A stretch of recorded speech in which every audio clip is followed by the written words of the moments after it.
Hi, I'm Dr. Mila Brujic, and today we're joined with Dr. Jeff Walleen on the Optometric Insights show.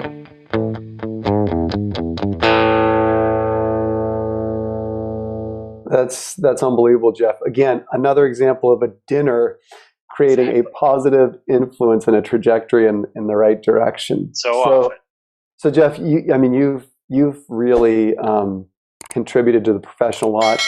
Colleagues, for those of you that have ever wondered, where do we come up with that statistic that children can wear contact lenses just as safely as adolescents or adults? I mean, Jeff's really the one that pioneered those studies. He's the one that took the children through those studies and proved that from a scientific perspective. So it's not just anecdotal. He's really creating the research, and he's really involved in a lot of myopia management. That's really his passion. But Jeff, is there anything, think of a paper or two that you feel is monumental right now in terms of myopia management, and just really give us a breakdown of what that newest research might be for us clinically. Yeah, I think a couple of newer things that we're just now sort of learning, we've had some studies that have replicated these findings, are that we can apply two different types of myopia control and get a stronger effect than we can out of one or the other individual. So we can fit somebody with orthokeratology and also give them low concentration atropine, and it results in better myopia control than it would with either one of those individually. And I think that's a game changer.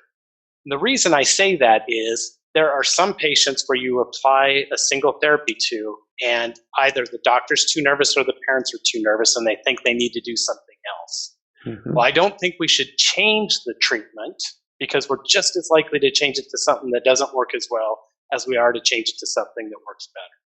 Instead, I think we ought to add a second therapy, and right now that therapy would be, depending on what you had them in originally, either orthokeratology or low concentration atropine. So that's one area. Yep. Today we're joined by Dr. Karen Cadisquito from Boston site. We're going to be talking about myopia management with scleral lenses, how to increase the efficiency in your contact lens practice, and higher order aberrations with scleral lens wear on the Optometric Insights show. So you've also got a huge interest in education, right? I mean, I mentioned how I've learned things over the years from you. You're a frequent speaker at a lot of meetings, but you also are an adjunct faculty at two of the Massachusetts schools. So tell us about this interest in education, and tell us some of the educational events that you've been involved with over the years.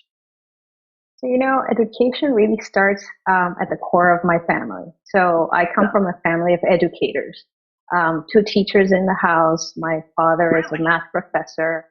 My mom was an elementary school teacher for 35 years. So education is really at the core of my family. My dad is a passionate educator.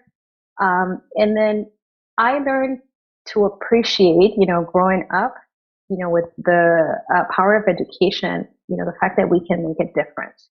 And then, by furthering education and furthering knowledge and sharing knowledge with others, you make the world a little better each day. Even if it's in little amounts, you are contributing to making a difference.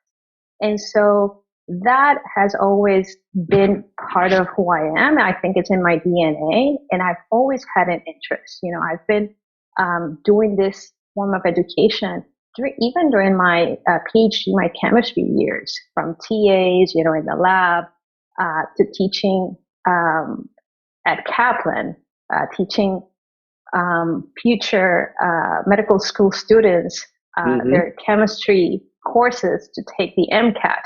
So very early on. And so that has translated into today, right? You always want to differentiate. For me, it's always been important to try to find angles where I can contribute in a way that is meaningful, and at least to try to contribute in ways that are meaningful, and hopefully that's how people perceive it. And so education is one way that I've always been attracted to. Thank you for joining us for this episode. Today we're speaking with Dr. Elise Kramer on how to become a contact lens specialist particularly in the areas of scleral lenses and myopia management on the Optometric Insights show. So tell us a little bit about higher order aberrations. We spoke with this briefly with Dr. Wu about this, but I'd like to get your take. Where is this going to fit into our practice? Higher order aberration scleral lenses.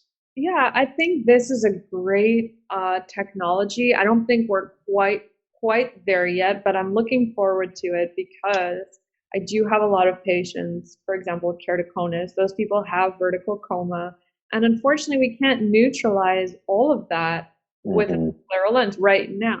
And there are some technologies available, but I'm excited for this to be available with most, if not all labs, kind of like HydraPeg, just kind of like is available for every lab. And I think that's a great technology too. And I think that this will be a wonderful add-on for people who are, they're seeing 20/20 on the high contrast Snellen chart, but they may not have exactly the vision that they were hoping for.